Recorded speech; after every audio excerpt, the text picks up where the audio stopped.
మనకి ప్రత్యేకమైన వందనాలు. ఈ సెక్షన్లో మనం నిబంధన యొక్క భావమును గ్రహించుట, మనకి పాత నిబంధన ఇట్లోంచి మనకి 5వ లెసన్ చూస్తున్నాం. 5వ లెసన్ నిబంధన యొక్క భావమును గ్రహించుట. ఇప్పటి వరకు మనం చూసిన లెసన్లో పాత నిబంధన చూసుకుంటూ వస్తున్నప్పటికీ ఈ పాత నిబంధన అంతట్లోని కూడా దేవుడు ఏ ఉద్దేశంతో అయితే వాగ్దానాలు ఇచ్చాడో ఆ వాగ్దానాలు నెరవేర్చడానికి నిబంధనలు కూడా ఇచ్చి తన ప్రజలను అంటే ఏదేని తోటలో దేవునికి దూరం అయిపోయిన జనాంగం, లేకపోతే ఆదాము అవ్వల దగ్గర నుంచి ప్రజలంతా దేవునికి దూరం అయిపోయినప్పుడు మళ్ళీ తిరిగి ఆయన దగ్గరికి చేర్చుకోవడానికి ఆయన ఇచ్చిన ప్రణాళిక, లేకపోతే ఆయన ఇచ్చిన వాగ్దానాలే నెరవేర్చడానికి, లేకపోతే దాని గుండా నడిపించడానికి ఇచ్చిన వాగ్దానాలని నిబంధనగా చేసి ఆయనే ఆ నిబంధన నెరవేర్చినట్లుగా మనం చూస్తూ వస్తాం మొట్టమొదటి నుంచి కూడా. ఇందులోనే నిబంధనల గురించిన చాలా అంశాలు కూడా మనం చూస్తున్నాం. విమోచన ఎలా విమోచించాడు, అలాగే కుటుంబాలని దేవుడు ఎలాగా ఎన్నుకున్నాడు, వ్యక్తుల్ని ఎలాగ ఎన్నుకున్నాడు, అలాగే దాని ద్వారా కుటుంబాల్ని ఎలాగ ఎన్నుకున్నాడు, ఆయన వాగ్దానాలు ఎలా నిలబెట్టుకుంటూ వచ్చాడు అన్న విషయాలు చూస్తాం. మనం ఈ పాఠంలోకి వచ్చేటప్పటికి ఆయన ఇచ్చిన వాగ్దానాన్ని ఎలాగా నిలబెడుతూ నడిపిస్తూ వస్తున్నాడు ఆ విషయం గురించిన విషయాలు తెలుసుకుంటూ, ఆయన నిబంధన చేసిన విషయాలు, ఆయన నిబంధన ఎవరెవరితో చేశాడన్న విషయాలు ఇందులో మనం చూస్తాం. ముఖ్యంగా నిబంధన అంటే మనకి ఈ లెసన్లోని చూడండి, 5వ అధ్యాయంలో నిబంధన యొక్క నిర్వచనం అని ఉంది కదా. నిబంధన 40వ పేజీ. నిబంధన అనగా ఇద్దరు వ్యక్తుల మధ్యన ఒప్పందం, ఏదైనా పని చేయాలి లేదా చేయకూడదు అన్న విషయాలు ఒకరికొకరు దగ్గరుండి సమ్మతి చేసుకుని దాని మధ్యన చేసే ఒప్పందాలని నిబంధన అంటారు. ఇది పూర్వం నుంచి కూడా జరుగుతున్నటువంటి నిబంధన. ఇది ప్రత్యేకంగా నిబంధన. ఈ నిబంధన దేవుడు ఎలా చేస్తాడు లేకపోతే ఎవరెవరితో చేశాడు అన్నది ఈ పాఠంలో చూస్తాం. చూడండి, ఫస్ట్లోనే 12వ అధ్యాయము, ఆదికాండం 12వ అధ్యాయం 1వ వచనం నుంచి 3వ వచనాల వరకు ఉన్న విషయాలు ఇక్కడ రాయబడి ఉన్నాయి కదా. అబ్రహాముతో చేసిన నిబంధన గురించి జ్ఞాపకం చేస్తూ మొట్టమొదటిగా మన హెడ్డింగ్లోనే మనకు రాయబడి ఉంది. నీవు లేచి దేశాన్ని ఈ బంధువుల దగ్గర నుంచి, నీ తండ్రి ఇంటి దగ్గర నుంచి విడిచిపెట్టేళ్ళు అన్న సందర్భం అబ్రహాం దగ్గర మనకు కనబడిన సందర్భాన్ని ఉటంకించుకుని రాయబడుతుంది. సరే, ఇక్కడ కొద్దిగా చదువుతా వెళ్దాం. చూడండి, లోతుగా వెళ్ళుట అన్న మాట దగ్గర 39వ పేజీలో లోతుగా వెళ్ళుట అన్న మాట దగ్గర ఒకసారి చదువుతూ మనం వెళ్దాం. అది బాగుంటుంది. చదవండి ప్లీజ్. ఒకరు చదివేవాళ్ళు. మానవాళి గట్టిగా చదవండి. మానవాళి పతనం తర్వాత ఏదైనా నుండి భూమి మీద వారి బహిష్కరణ ఆదికాండము 3వ అధ్యాయం నుండి ప్రకటన 21-22లో వివరించబడిన నూతన యెరూషలేము వైపునకు వారు నడిపించు ప్రక్రియను దేవుడు ఆరంభించును. చాలు. ఇక్కడ దేవుడు ఏదేన్లో ఏదైతే ఈ మానవుడు లేదా ఆదాము అవ్వ దేవుడిచ్చిన షరతులను ఉల్లంఘించి లేకపోతే వాగ్దానాలని ఉల్లంఘించి దేవుడిచ్చిన గొప్ప అవకాశాలని విడిచిపెట్టి తప్పిదంలో పడిపోయాడు, అవిధేయతలో పడిపోయాడు, వెంటనే పాపం అనేది ప్రవేశించింది. దానివల్ల దేవుడు ఎలా ఉండాలనుకుంటున్నాడో మనిషి, లేదా దేవుడు ఏదైతే ఇవ్వాలనుకుంటున్నాడో మనిషికి, అవన్నీ కూడా కట్ అయిపోయాయి. మనం దేవుడితో సంబంధం తెగిపోయింది. ఇంకా అప్పుడే దేవుడు ఇచ్చిన వాగ్దానం మనం ముందు చూసుకున్నాం. ముందు పాఠాల్లో ఆదికాండం 3వ అధ్యాయంలో వాళ్ళకి వాగ్దానం ఇచ్చాడు. ఏంటంటే యేసుక్రీస్తు ప్రభువారి గురించిన వాగ్దానం, స్త్రీ సంతానంగా వచ్చిన వాడు వాని గురించి అంటే ప్రభువారి గురించిన వాగ్దానం, అంటే వాళ్ళ పాపాలని పరిహరించడానికి లేదా ఏదైతే ఆదాము అవ్వలు పోగొట్టుకున్నారో వాళ్ళ మీద తిరిగి ఇవ్వడానికి వాగ్దానం ఇచ్చి దేవుడు వాళ్ళకి ఒక భరోసా కల్పించాడు.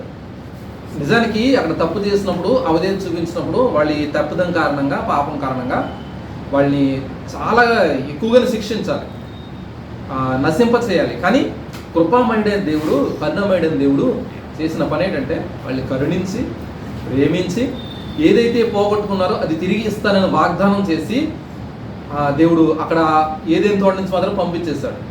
కొంతవరకు మాత్రం శ్రమ, కష్టం మాత్రం వాళ్ళకి దేవుడిచ్చిన శిక్షా విధి, అంటే తప్పిదం వల్ల వచ్చిన శిక్షా విధి మాత్రం అనుభవించాల్సి వచ్చింది. దేవుడు ఏదైతే వాగ్దానం ఇచ్చాడో ఆ వాగ్దానాన్ని ఆయనే నిలుపుతూ తర్వాతి కాలంలో కొంతమంది వ్యక్తులకి నిబంధన చేశాడు. అంటే నేను ఏదైతే వాగ్దానం ఇచ్చానో ఆ వాగ్దానాన్ని నేను నిలుపుతున్నాను, మీ పట్ల నేను కృప చూపిస్తున్నాను అని చెప్పి వాగ్దానాలు ఇచ్చుకుంటూ వచ్చాడు. అదే వాగ్దానంలో, అదే నెరవేర్పులో ఈ వ్యక్తులు ఎవరెవరంటే కిందనే మనం చూస్తున్నాం. ఇప్పుడు చదివిన దాంట్లోనే కిందలో నిబంధనలు, దేవుడు 5గురికి నిబంధనలు ఇచ్చాడని చెప్పి చివరి వచనం. దేవుడు విమోచించిన సంకల్పంలో ఈ నిబంధనలు 5గురు వ్యక్తుల మీద కేంద్రీకృతమై ఉన్నాయి. ఏంటి అంటే ఆదాము తర్వాత, వాగ్దానం ఇచ్చిన తర్వాత, లేదా ఆదాముకి బయటకు వచ్చేసిన తర్వాత, అక్కడ తర్వాత నుంచి ఇచ్చిన వాగ్దానాలు ఎవరికంటే నోవాహు ఫస్ట్, తర్వాత అబ్రహాము, తర్వాత మోషే, తర్వాత దావీదు, తర్వాత యేసుక్రీస్తు ప్రభువు. ఈ 5గురు ద్వారా దేవుడు ఏదైతే ఆ వాగ్దానం ఇచ్చాడో ఆ వాగ్దానాన్ని నిలిపే నిబంధనలు వీళ్ళు చేసుకుంటూ వచ్చాడు. అంటే మిమ్మల్ని రక్షిస్తాను, మిమ్మల్ని కాపాడుతాను, మిమ్మల్ని భద్రపరుస్తాను, ఏదైతే ఆది కాండంలో వీళ్ళు పోగొట్టుకున్నారో అదంతా కూడా తిరిగి ఇస్తాను అన్న వాగ్దానాన్ని వీళ్ళ పట్ల చూపించడానికి. అందుకనే మనకి ఆది కాండంలో మన మొదటి అధ్యాయాల్లో మనకి వాళ్ళకి ఇచ్చిన సంపన్నమైన తోట, అంటే దానికి అసలు అక్కడ కొరత అనేది ఏముండదు ఆ తోటకి, ఏదేను అలాంటి తోట నిర్మించి అన్ని సమృద్ధిగా ఇచ్చి దేవుడు సహవాసంతో పాటు అన్ని ఇస్తే అది పోగొట్టుకున్నారు. అది తిరిగి మళ్ళీ ఇవ్వడం ఎక్కడ చూస్తామంటే ప్రకటన చివరి 2 అధ్యాయాల్లో మళ్ళీ నూతన యెరూషలేము, నూతన అంటే దేవుని సన్నిధి, అంటే ఏదైతే పోగొట్టుకున్నారో మనిషి అది తిరిగి ఇచ్చే ప్రక్రియ గుండా దేవుడు తీసుకెళ్తున్నాడు అని తెలియపరిచే నిబంధనలు ఇక్కడ ఈ 5గురితోనూ ఇచ్చిన వాటిని కొనసాగింపు మనకు కనబడుతుంటుంది ఈ పాత నిబంధన గ్రంథం అంతా.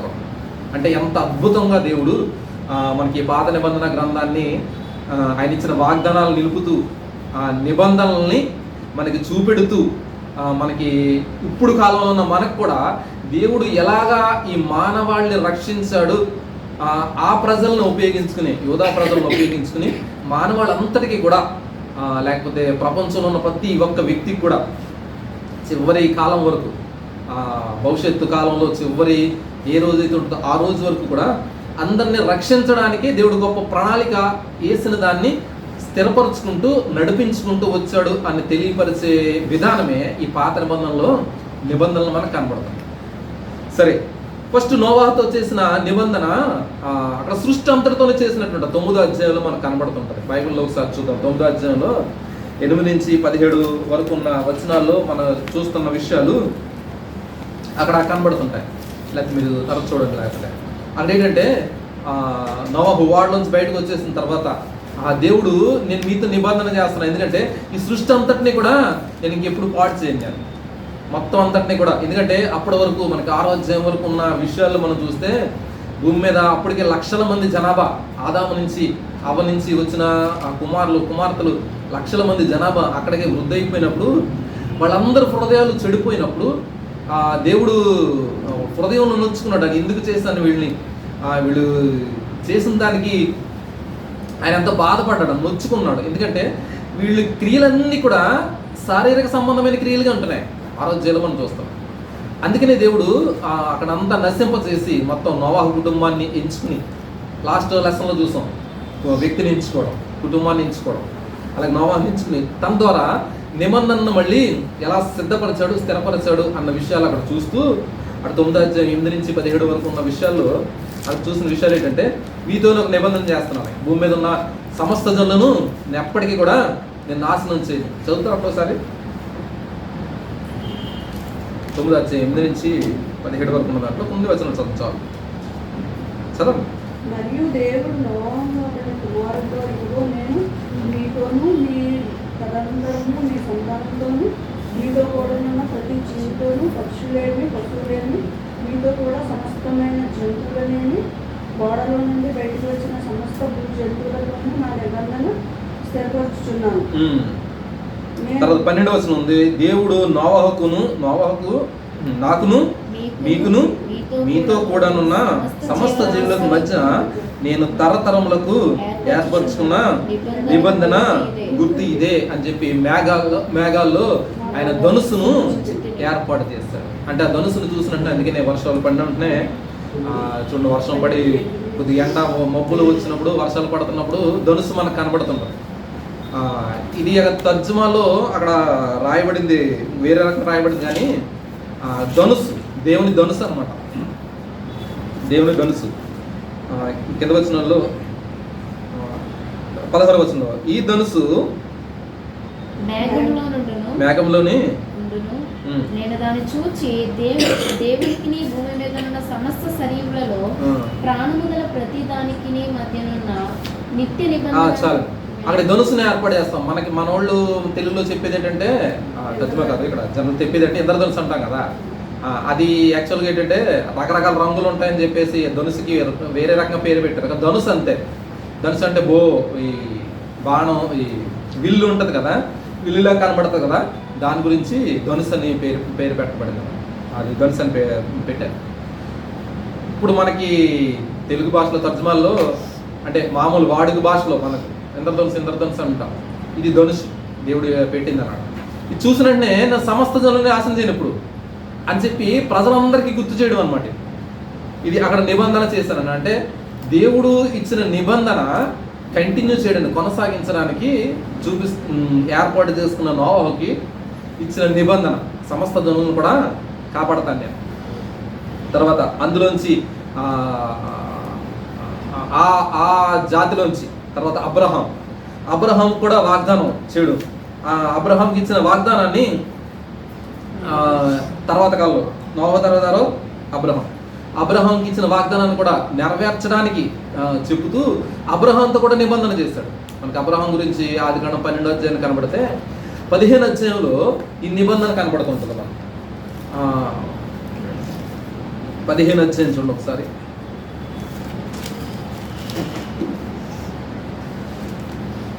15వ అధ్యాయంలో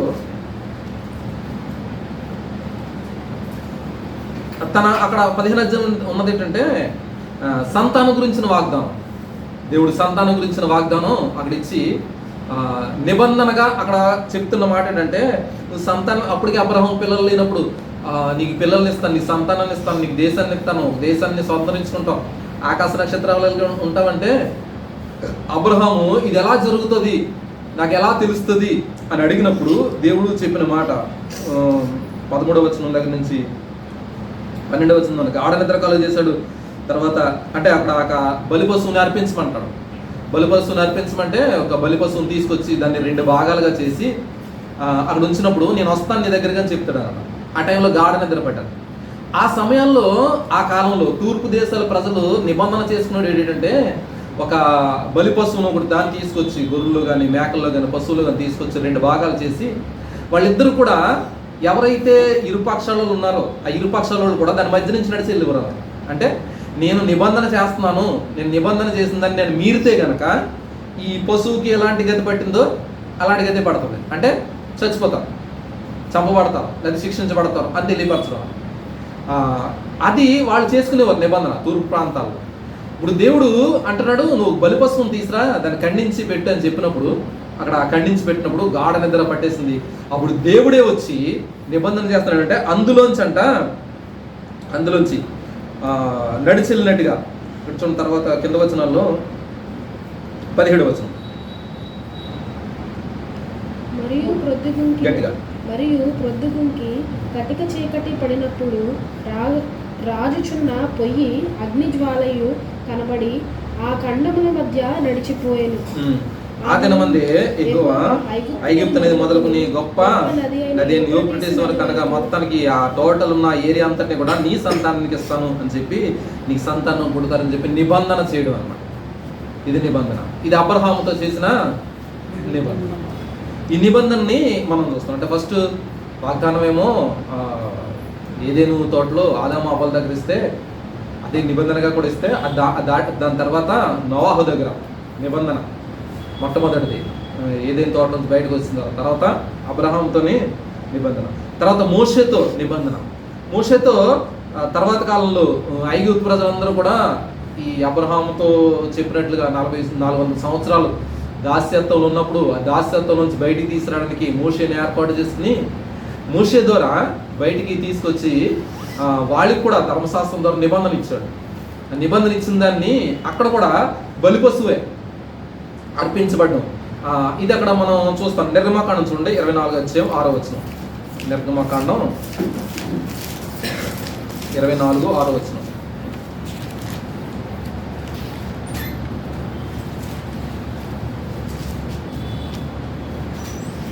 అప్పుడు మోషే వాటి రక్తంలో సగం తీసుకుని పల్లెములలో పోసి ఆ రక్తంలో సగం బలిపీఠము మీద ప్రోక్షించింది. అతడు నిబంధన గ్రంథమును తీసుకుని ప్రజలకు వినిపింపగా వారు యెహోవా చెప్పినవన్నీ చేయుచు విధేయులమై ఉండుమనిరి. అప్పుడు మోషే రక్తమును తీసుకుని ప్రజల మీద ప్రోక్షించి, ఇదిగో ఈ సంగతులన్నిటి విషయమై యెహోవా మీతో చేసిన నిబంధన రక్తము ఇదే అని చెప్పాడు. మోషే రక్తము తీసుకుని ప్రజల మీద ప్రోక్షించి, ఇదిగో ఈ సంగతులన్నిటికీ విషయమై యెహోవా మీతో చేసిన నిబంధన రక్తము ఇదే. 5వ వచనంలో చివరిలో 6వ వచనం 5వ వచనం చివరిలో ఉంది కదా, అతడు బలి అర్పించి యెహోవాకు సమాధాన బలులను కోళ్ళను వధించి ఆ వధి అర్పించిన దాన్ని ఈ రక్తం అన్నమాట. ఇక్కడ కూడా ఇక్కడ చెప్తున్నాడు యెహోవా నిబంధన ఇదే. ఇది యాక్చువల్ పాత నిబంధన, అంటే మోషే ద్వారా ఇచ్చినటువంటి నిబంధన కింద మనం చూస్తాం. ఇది ఎలాంటిదంటే యేసుక్రీస్తు ప్రభువుకి ఛాయలుగా ఎన్ని జరుగుతున్నాయి పాత నిబంధనలో. ఆయన రక్తం అర్పించడం, కార్చడం, మనుషులందరి గురించి చేసిన బలి అర్పణకి గుర్తుగా ఇక్కడ ధర్మశాస్త్రం ద్వారా కూడా ఏర్పాటు చేసి ధర్మశాస్త్రాన్ని ఇచ్చి ఈ బలి పశువుల అర్పణ ద్వారా కూడా తెలియపరుస్తున్న నిబంధన రక్తంగా ఇక్కడ పర్టికులర్గా మోషేకి తెలియపరుస్తున్నారు. అంటే మోషే ద్వారా కూడా నిబంధన చేసినట్లుగా మనం చూస్తున్నాం. తర్వాత మోషే తర్వాత రాజుల కాలం వచ్చింది. తర్వాత ఆ రాజుల్లో దేవుడు ఏర్పాటు చేసుకున్నది దావీదు దగ్గర కూడా నిబంధన ఒకటి కనబడుతుంటది. ఈ 4వ నిబంధన 2 సమూయేలు 7వ అధ్యాయము యాక్చువల్గా 1 నుంచి 17 వచనాల్లో అక్కడ మనకు కనబడుతుంటది. అందులో 12వ వచనం నుంచి చూడొచ్చు మనం. 2 సమూయేలు 7వ అధ్యాయం.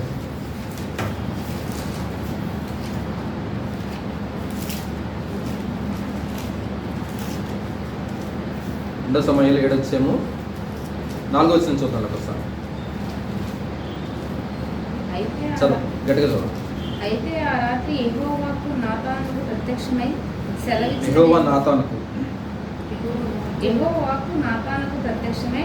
సెలవిచ్చినదేమనగా, నీవు పోయి నా సేవకుడకు దావీదుతో ఇట్లను యెహోవా నీకు ఆజ్ఞాపించినదేమనగా. తర్వాత 12వ వచనం చదువుతాం. కంటిన్యూషన్.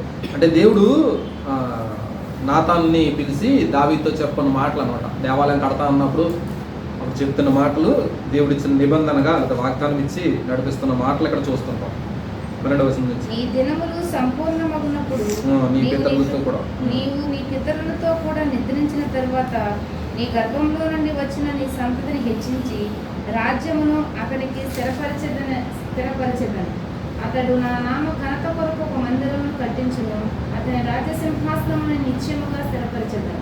నేను అతనికి తండ్రినై ఉందును, అతడు నాకు కుమారుడై ఉండును. తర్వాత 16వ వచనం చివరి చూస్తే, నీ మట్టుకు నీ సంతానము నీ రాజ్యము నిత్యము స్థిరపడును, నీ సింహాసనము నిత్యము స్థిరపరచబడును అని చెప్పి చెప్పడం. అక్కడ అంటే యేసుక్రీస్తు ప్రభు వారి గురించిన వాగ్దానం అక్కడ తెలియపరిచేస్తున్నాడు దావీదు సంతానం నుంచి. అంటే అబ్రహాము దగ్గర వాగ్దానం చేయబడిన రాజ్యంగా మనకు కనబడుతుంటే నిబంధన అక్కడ చేస్తే, దావీదు దగ్గరకు వచ్చినప్పటికీ రాజు మెస్సియా గురించిన వాగ్దానం ఇక్కడ అంటే రాజరికానికి సంబంధించిన వాగ్దానం, రాజుగా వస్తాడు కదా ఈయన, యూదుల రాజు ఇచ్చిన వాగ్దానం ఇక్కడ నిలబెడుతూ అక్కడ నిబంధన, యేసుక్రీస్తు ప్రభు వారి గురించి నిబంధన అక్కడ మనం చూస్తుంటాం. తర్వాత చివరిగా యేసు ప్రభు వారి గురించి చెప్పుకున్నాం కదా. యేసు ప్రభు వారిది లోకాసు వార్త 22వ అధ్యాయము 20వ వచనంలో 22:20 అక్కడ చెప్తారు, ఆయన ఒక పాత్ర ఎత్తుకుని ఇది పాత్ర, ఆ తర్వాత ఏంటి రొట్టె, ఆ రెండు తీసుకుని తన మరణ పునరుద్ధానాల గురించి తెలియపరుస్తూ వాళ్ళు చెప్తున్న మాట అక్కడ జనాగా ఆయన చనిపోయే రోజు ముందు, సిలువ వేయబడే రోజు ముందు చెప్తున్న మాటలు చదవండి. ఆ ప్రకారమే మోసమైన తర్వాత ఆయన గిన్నెయు పట్టుకుని, ఈ గిన్నె మీ కొరకు చిందింపబడుచున్న నా రక్తము వలనైన క్రొత్త నిబంధన, ఇదిగో నన్ను అప్పగించు అని చేయి నాతో కూడా ఈ బల్ల మీద ఉన్నది.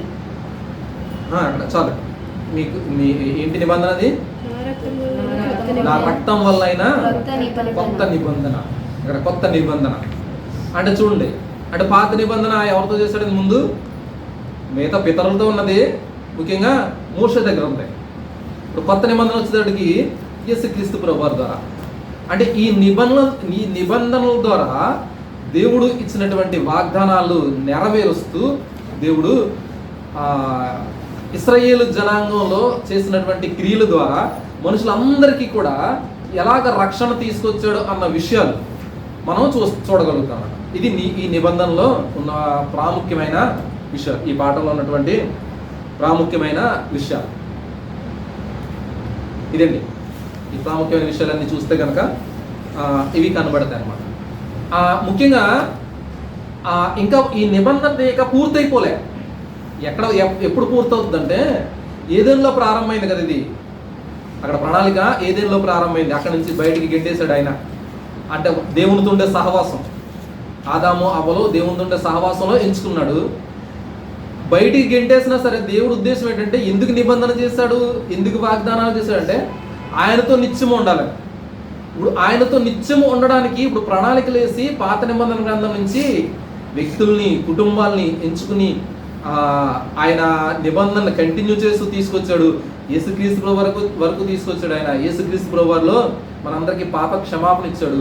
ఇప్పుడు మనం ఈ కొనసాగింపులో వెళుతూ నూతన యెరూషలేములోకి వెళ్తాం. అంటే ప్రకటన చివర చూస్తాం కదా, 21-20 చివర 2 అధ్యాయాల్లో చివరి అధ్యాయాలు చూస్తున్నట్టు నూతన యెరూషలేము అంటే పరలోక రాజ్యం వెళ్ళినప్పటికీ ఇది పూర్తవుతుంది. అంటే ఆయన రాజ్యము, ఆయన రాజ్య పరిపాలన చేయడానికి ఆయన వచ్చినప్పుడు, లేకపోతే మనం ఆయన దగ్గరికి వెళ్ళిపోయినప్పుడు ఇది పూర్తిగా నెరవేర్పులోనికి వచ్చేది. అప్పుడు దేవుడు మనతోనూ మనం ఆయనతోనూ పూర్తి సహవాసంలోకి వెళ్ళిపోయే మంచి గొప్ప ప్రక్రియ. దీని గురించే దేవుడు ఆదాము దగ్గర నుంచి వెయిట్ చేసుకొస్తున్నాడు. ఎంత సహనం చూడండి, ఆయన ఎన్ని వందల సంవత్సరాలు మనతో సహవాసం చేయాలని, మనతో ఎప్పుడు నిత్యము ఉండిపోవాలని, మనతో ప్రేమను పంచుకోవాలని, ఆయన నిత్యము ఆయనతో మనం సహవాసం చేయాలి, మనతో ఆయన సహవాసం చేయాలని, అంత గొప్ప ప్రణాళిక. ఆ ప్రణాళిక నెరవేర్చడానికి ఇన్ని సంవత్సరాలు ఆయన వెయిట్ చేసుకుంటూ వచ్చి ఆఖరికి ప్రకటన గ్రంథం దగ్గరికి ఎప్పటికి వెళ్తాం మనం? ఇప్పుడు ఇంకా చివరిలో ఉన్నాం మనం. యాక్చువల్గా ఆయన తలుపు నద్ద తట్టుతున్నాడు అన్న గడియల్లో ఉన్నాం. అంటే ఆయన త్వరగా వచ్చున్నాడు. ఆయన చెప్పిన రాకడా సూచనలన్నీ కూడా జరుపుకుంటూ వస్తున్నాయి. ఈ చివరిలో ఉన్నాం. ఇంకా ఎంతకాలం పడద్దో మనకు తెలియదు, ఎన్ని సంవత్సరాలు పడద్దో మనకు తెలియదు. కానీ అప్పటి వరకు కూడా ఇది కొనసాగించుకుంటూనే వస్తుంది. అలా కొనసాగించడానికి కొత్త నిబంధనలో పరిశుద్ధాత్మ దేవుడు కూడా మనకి తోడుగుండి మనకు సహాయం చేస్తాడు. ఇది నిబంధన యొక్క ప్రాముఖ్యత. దేవుడు ఆ నిబంధన, వాగ్దానం ఇచ్చిన నిబంధనల్ని కంటిన్యూ కొనసాగించుకుంటూ వచ్చిన విధానాలు ఈ లెసన్లో మనం చూస్తాం. చాలా అద్భుతమైన ఇది పాత నిబంధన వ్యాఖ్యానాలు అంటవి. వ్యాఖ్యానాలు చూడండి ఎంత చక్కగా మనం నెరవేర్చుకుంటూ వచ్చాడు అన్న విషయాలు. అదే ఏమైనా డౌట్స్ ఉంటే చెప్పండి. ఇందులో ఇంకా కొన్ని ఉన్నాయి, అవి చెప్తాను. డౌట్స్ కానీ ఏమంటే చెప్పచ్చు. సరే సార్ తీయండి, 5వ పాఠం తీయండి. క్లుప్తంగా చెప్పుకొచ్చాను కదా ఇప్పుడు సైడెటింగ్తో పాటు చూద్దాం. 39వ పేజీ దగ్గర నుంచి చూసాం. ఇప్పుడు అబ్రహాం దగ్గర నుంచి యేసుక్రీస్తు ప్రభు వరకు వచ్చిన వాగ్దానాలన్నీ కూడా నిబంధనలన్నీ కూడా ఎలా నెరవేర్చాడో చూసాం. తర్వాత నిబంధన యొక్క నిర్వచనం. నిబంధన అనగా ఇద్దరు వ్యక్తుల మధ్యన చేసుకునే సమ్మతి. తర్వాత పేజీ చూడండి. ఈ టూర్ ప్రాంతాల్లో అసలు నిబంధనలు ఏంటి, నిబంధనలు ఎవరికి చేస్తారు, నిబంధనలు ఏం జరుగుతాయి, నిబంధనలు ఏమేం జరుగుతాయి అన్న విషయాలు ఇక్కడ మనం చూస్తుంటాం. చూడండి, పురాతన తూర్పు ప్రాంతాల సమీపమున నిబంధన చేయట ఎలా పనిచేస్తుంది అన్న విషయాలు అక్కడ చూస్తే, అక్కడ నిబంధనలు సాధారణంగా ఇప్పుడు చెప్పుకున్నాం కదా, రెండు వర్గాల మధ్య లేకపోతే ఇద్దరు వ్యక్తుల మధ్యన జరిగే ఒక ప్రక్రియ, సమ్మతి, వాళ్ళిద్దరి మధ్యన సమ్మతి. ఇప్పుడు పాత నిబంధన కొత్త నిబంధన ఉన్నా కదా, దేవుడు మనుషులకి మధ్యన ఒక సమ్మతి అనమాట ఇది. సరే, ఈ పాత నిబంధనలో ఎలా జరిగేదంటే తూర్పు ప్రాంతాల్లో జరిగే ఒక కట్టడ ఇక్కడ మనం చూస్తున్నాం. అదేంటంటే బంధువుల మధ్యన హక్కులు.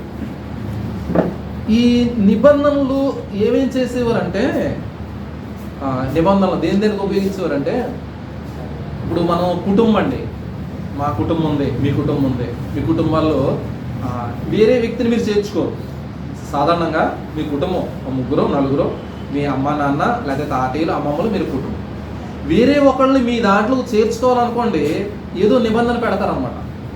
ఏదో నిబంధన ద్వారా మీరు చేర్చుకుంటారు. అది మాట ఒప్పందం అవ్వచ్చు, చట్ట ప్రకారంగా రాతపోతలు అవ్వచ్చు, లేకపోతే ఏదోటి మధ్యలో సమ్మతికి ఉపయోగించుకునే విధానం అవ్వచ్చు, ఏదోటి అనమాట. ఇప్పుడు సాధారణంగా పెళ్ళిళ్ళు ఉన్నాయండి. పెళ్ళిళ్ళకి మన కుటుంబంలో వేరే కుటుంబం అమ్మాయినో అబ్బాయినో తీసుకొచ్చి మన కుటుంబంలో చేర్చుకుంటాం. అంటే దానికి ఏం చేస్తాం, మళ్ళీ కట్టడం ఒకటి పెట్టుకుంటాం. అది నిబంధన. ఏంటది? ఒక గుర్తు. ఇప్పుడు జనరల్గా మన వివాహాలు ఏంటంటే మనం రిజిస్టర్ చేయించుకుని రిజిస్టర్ ద్వారా నిబంధన చేసుకుంటాను. అంటే ఇక నుంచి ఆ వ్యక్తి మా కుటుంబంలో సభ్యురాలు. ఈ వ్యక్తి ద్వారా ఆ కుటుంబాలన్నీ మళ్ళీ మన కుటుంబంలో కలిసిపోతున్నాయి. అంతే కదా? ఒక వ్యక్తి ద్వారా ఈ కుటుంబాలని నేను నిబంధన చేసుకుంటున్నానంటే ఆ కుటుంబాలు మా కుటుంబాలు ఒకటే, మేము కలిసిపోతున్నాం. దేని ద్వారా? నిబంధన. వివాహంలో నిబంధన పెట్టుకున్నాం. అంతే కదా? ఇప్పుడు జరిగే తంతు కూడా, తంతులు అంటే ప్రక్రియలు అంతే, అన్నీ అయ్యాయి. లేకపోతే ఏమన్నా దత్తత తీసుకున్నారు అనుకోండి, పిల్లల్ని ఏమన్నా దత్తత తీసుకున్నారు అనుకోండి, ఎవరో ఒక పిల్లలు లేని వాళ్ళు దత్తత తీసుకుంటే, అది పెంచుకోవాలి దత్తత తీసుకుంటే వాళ్ళు ఏం చేస్తారంటే రాతపోతలు పెట్టుకుంటారు. రాతలంట, ఈ పలానా పిల్లోడిని మేము ఇక్కడి నుంచి మా కుటుంబ సభ్యునిగా మేము చేసేసుకున్నాం. అది ఒక నిబంధన. ఇలా పాత నిబంధన నుంచి జరుగుతూనే వస్తుంది. ఇది ఇప్పుడు మన ప్రాంతాల్లో జరిగింది. ఈ నిబంధన చేయడంలో ముఖ్య ఉద్దేశం ఏంటంటే, నిబంధన చేసిన వ్యక్తికి ఈ టోటల్ హక్కులన్నీ వచ్చేస్తాయి అన్నమాట. వివాహం చేసుకుని ఎక్కడో అమ్మాయిని అబ్బాయిని మన కుటుంబంలో కలుపుకున్నాం అనుకోండి, ఇప్పుడు మనకున్న ఆస్తి హక్కు వాడికి వెళ్ళిపోద్ది, మా కుటుంబ హక్కు వెళ్ళిపోద్ది, మన బంధువులు వాళ్ళ బంధువులు అయిపోతారు, మనం వెళ్ళి వాళ్ళ బంధువులు అయిపోతాం, అన్నీ కలిసిపోయాయి. అంటే ఏంటి? హక్కులన్నీ కూడా వాళ్ళకి మనకి షేర్ అయిపోతున్నాయి. వచ్చిన వాళ్ళకి హక్కులన్నీ కూడా సంక్రమిస్తున్నాయి. దేని ద్వారా? నిబంధన. అది నిబంధన యొక్క ప్రాముఖ్యత అన్నమాట. అంటే నిబంధన లేకుండా మనం ఏం చేయలేం. ఎవరిన వ్యక్తిని తీసుకొచ్చి గౌకుని మన కుటుంబంలో కలిపేసుకున్నాడు, కలుపుకోగలమా? అలా కలుపుకోవడానికి చాలా ప్రక్రియలు చేయవలసి వస్తుంది అనమాట. అలాగే పాతకాలంలో ఈ తూర్పు ప్రాంతాల్లో నిబంధనలు కూడా చేసేవారు. వాళ్ళు వివాహాలు చేసేటప్పుడు కూడా వాళ్ళ కుటుంబాల బంధువులందరినీ పిలిపించుకుని భోజనాలు పెట్టి సాక్ష్యాలకి భోజనాలు పెట్టి సాక్షులుగా పెట్టి ఇక్కడి నుంచి వాళ్ళ కుటుంబం మా కుటుంబం కలుపుతున్నాం, ఇప్పుడు హక్కులు ఎవరికి? ఇద్దరికి సంక్రమిస్తాయి అని తెలియపరచడం. అలాగే ఈ కొన్ని ఏంటిది బంధుత్వాలు కలుపుకునేటప్పుడు, వివాహాలు కలుపుకునేటప్పుడు, దత్తతలు తీసుకునేటప్పుడు, ఇలాంటి అప్పుడు కూడా చక్కని నిబంధనలు చేసుకునేవారు అన్నమాట. వివాహం చేసుకునేటప్పుడు కూడా వాళ్ళు ఈ కొన్ని గొర్రెల్ని మేకల్ని అన్ని కలిపి ఇగో మీకు ఇచ్చేస్తున్నాం, ఇది మీ దగ్గర ఉన్నాయి కాబట్టి మేము మీతో నిబంధన చేసుకుంటున్నాం అని తెలియపరచున్నాం. అలాగే ఈ ఫస్ట్ది బంధుత్వంలో జరిగిన నిబంధన. తర్వాత రెండోది దేశాల మధ్యన నిబంధన ఉంది కదా, తర్వాత సైడ్ రైటింగ్లో దేశాల మధ్యన నిబంధన. ఈ దేశాల మధ్యన కూడా అప్పటి నుంచి ఇప్పటి వరకు కూడా వ్యాపారం గురించి నిబంధనలు చేసేవారు. తర్వాత భద్రత గురించిన నిబంధనలు, వ్యాపారాలు వాళ్ళు వ్యాపారం చేసినప్పుడు మేము మన దగ్గర మన ఇండియాలో ప్రజెంట్ మన ఇండియాలో ఉన్నాం కాబట్టి ఇండియాలో బాగా సమృద్ధిగా పండేది రైస్ గోధుమలు అవి ఉన్నాయనుకోండి, ఇతర దేశాలకి అది లేవు. వాళ్ళ దగ్గర నుంచి మనం ఏదైనా వాళ్ళ వస్తువులు దిగుమతి చేసుకోవడం, మనం వాళ్ళకి ఇవ్వడం, దానివల్ల వ్యాపార లావాదేవీలు ఇవ్వడానికి మధ్యన ఒప్పందం పెట్టుకుంటాం అన్నమాట. మాకు ఇది లేదు కాబట్టి మీరు మాకు ఇది ఇవ్వాలి, అది ఇవ్వడం కాబట్టి మేము మీకు ఇది ఇస్తాం. ఇచ్చేసి ఇద్దరి మధ్యలోని ఏదో లావాదేవీలు పెట్టుకుని రాతపోతలు రాయడం అనమాట. లేకపోతే మధ్యలో లాభానికి సంబంధించిన ఏదో ఒకటి కొంతమంది వ్యక్తులను పెట్టుకుంటారు. అది కూడా నిబంధన. ఇంకోటి ఏంటంటే అప్పుడు ప్రాంతాల్లో, తూర్పు ప్రాంతాల్లో అబ్రహాము లేకపోతే ఇస్సాకు యాకోబుల ప్రాంతాల్లో భద్రత గురించి చిన్న చిన్న దేశాలు ఉండేవి కదా. పెద్ద పెద్ద దేశాలు వచ్చి వీళ్ళ మీద దాడి చేసేయకుండా ఈ చిన్న దేశాలందరూ కలిపి కమిటీ అయిపోయారు అన్నమాట. నిబంధన పెట్టుకునేవారు ఏంటంటే మనందరం ఒకటగా ఉందాం, ఒకవేళ ఏదైనా పెద్ద దేశం వచ్చిందనుకో మనందరం ఒకటైపోయి ఆ దేశాన్ని శత్రువుల దగ్గర నుంచి మనం కాపాడుకోవాలి. ఇది నిబంధన. ఈ నిబంధనలు అప్పటి నుంచి ఉన్నాయి, ఇప్పుడు కూడా అంటే మార్పులు ఉన్నాయి తప్ప మనకి ఇవన్నీ జరుగుతూనే వస్తున్నారు. అంటే నిబంధనలో ముఖ్యంగా ప్రాముఖ్యమైనది ఏంటంటే ఈ నిబంధన చేసినప్పుడు ఈ నిబంధన చేసిన వ్యక్తుల మధ్యన ఒక సమ్మతి, వాళ్ళ దాంట్లో హక్కుల్లో కలిసిపోతాం, వాళ్ళ భద్రతలో కలిసిపోతాం, వాళ్ళకి ఏదైతే శత్రువు బారి ఉందో దాంట్లో శత్రువు బారి నుంచి వాళ్ళు తప్పించుకోవడానికి వాళ్ళకి కమిట్మెంట్ తీసుకుంటే ఇవన్నీ అనమాట. ఇప్పుడు మన లాస్ట్ టైం కూడా మన ముందు లెసన్లో మనం కూడా చూసుకున్నాం.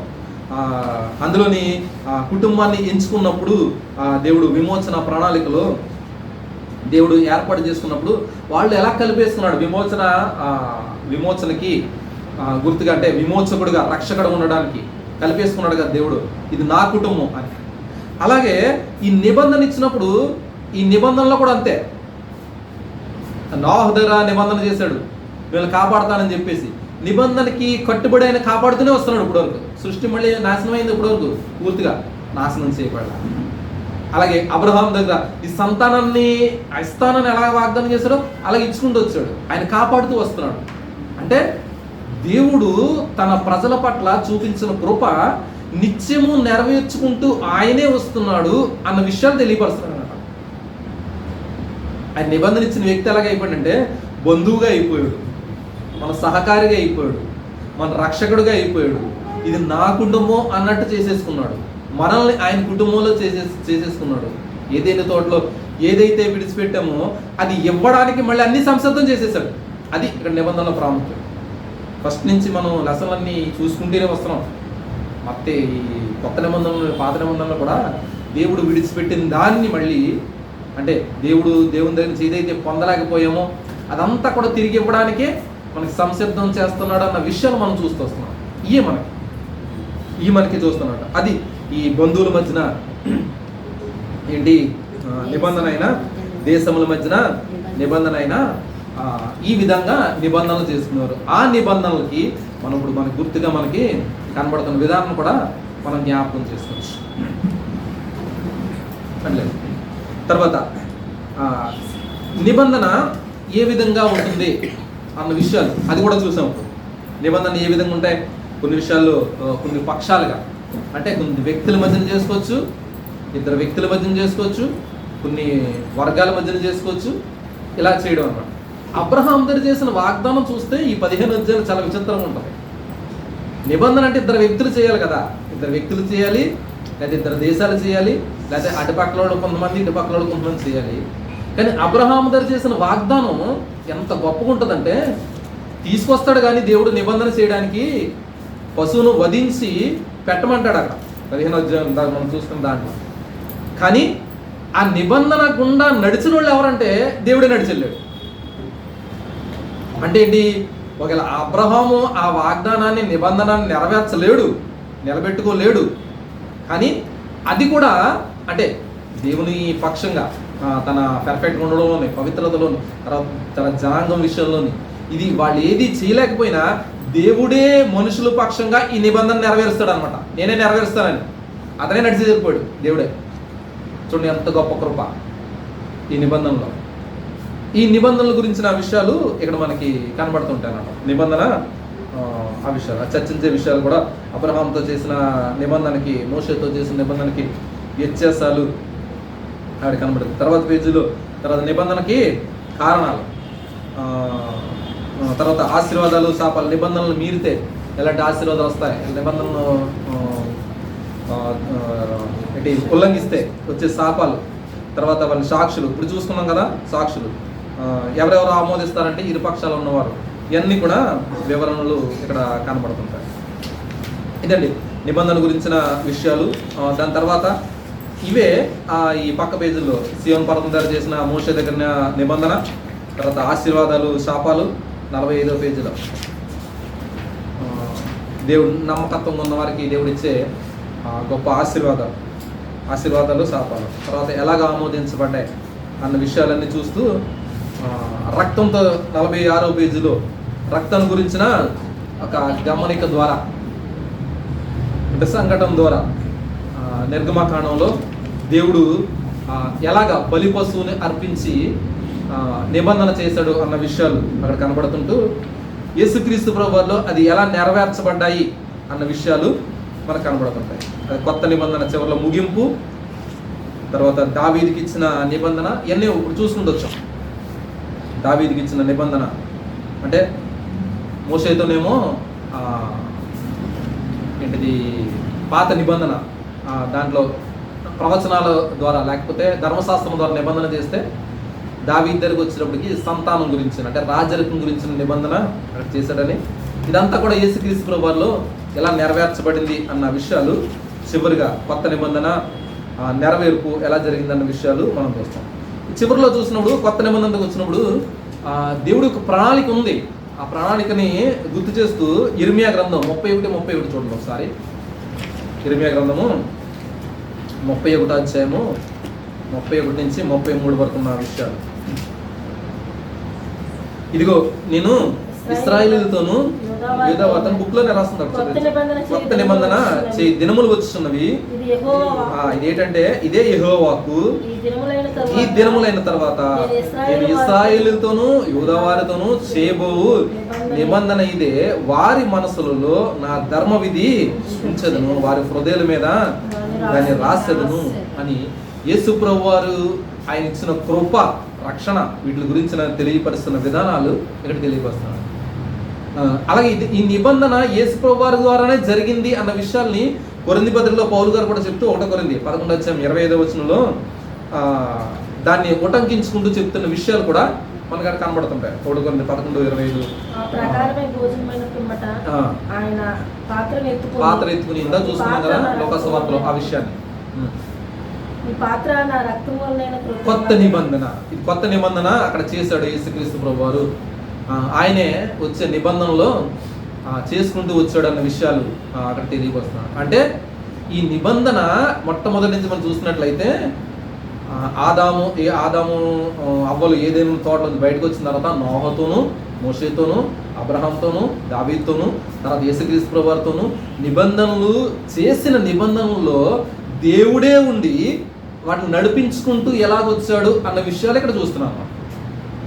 అది కొత్త నిబంధన యేసుక్రీస్తు ప్రభువారు చేసి ఇప్పుడు లాస్ట్ ప్రజ్ఞానం వెళ్ళిపోయి అంటే మనం పరలోక రాజ్యం వెళ్ళి దేవునితో ఉండే వరకు ఇది కొనసాగింపుగా దేవుడు నడిపిస్తూనే ఉంటాడు అన్న విషయాలు మనం చూస్తాం. ఈ నిబంధన యొక్క ప్రాముఖ్యతలో చక్కని రీతిగా ఈ అధ్యాయాన్ని మనం కొనసాగించుకుంటూ అధ్యాయాన్ని ధ్యానం చేసుకుంటూ వచ్చున్నాం. ఇది నిబంధన యొక్క ప్రాముఖ్యత, దేవుడు చేసిన కార్యాలు. దీన్నే మనం నిర్గమకాండం నుంచి మనం చూసినట్లయితే అది ఆదికాండం ఈ లెసన్ అంతా కూడా ఈ 6వ పాఠం అంతా కూడా ఈ 5వ అధ్యాయంలో 5వ పాఠం అంతా కూడా ఆదికాండం 12వ అధ్యాయం దగ్గర నుంచి నిర్గమకాండం వరకు అక్కడి నుంచి కొనసాగింపుగా రాజుల గ్రంథం నుంచి కొనసాగింపు యేసుక్రీస్తు ప్రభువు వారు కూడా క్లుప్తంగా ఆయన చేసిన నిబంధన యొక్క ప్రాముఖ్యతలు మనకు కనబడుకుంటూ వస్తాయి. డౌట్స్ ఏమైనా ఉంటే ఇందులో అడగచ్చు. తర్వాత నెక్స్ట్ సెక్షన్ ఎందుకు అబ్రహాము గాడిదను కలిగి దేవుడు మాత్రం పశువులు కనబడుతున్నాడు.